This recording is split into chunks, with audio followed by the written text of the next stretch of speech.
Hai moitos anos, moitísimos. Entrei cando o BNG non era BNG, cando era a NPG aínda. Non me acordo en que data exactamente, pero no ano 77, sí, sendo menor de edade. Sobre todo entrei en principio polo estudantado, por ERGA, que era daquela asociación estudiantil que había naquel momento, e a partir de ERGA pasei para o NPG.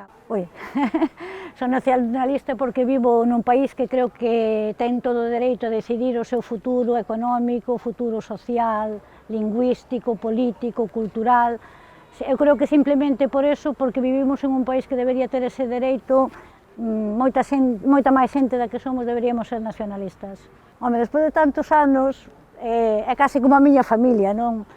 É unha organización política na que creo que, como nas boas familias, tuvo os seus altos e os seus baixos, ten as súas virtudes e os seus defectos, pero eu creo que é a organización política que mellor e que máis honestamente defende os intereses de todos os galegos e de todas as galegas.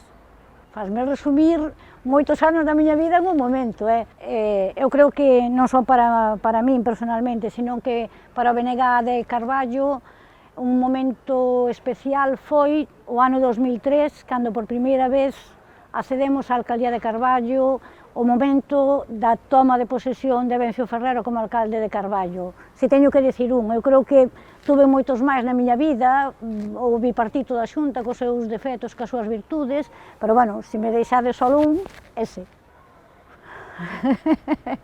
A ver, eu creo que en estes momentos, despois da pandemia, que agora, bueno, eu creo que sí que estamos empezando a sair, eu creo que o país está nun momento delicado, a sanidade, a educación, moitos aspectos da nosa vida, pero eu creo que sí temos futuro e que temos potencial para sair adiante. Eu creo que o BNG é a organización política que vai representar e vai ser quen de decidir e de gobernar este país e de demostrar que temos un país con moita potencialidade.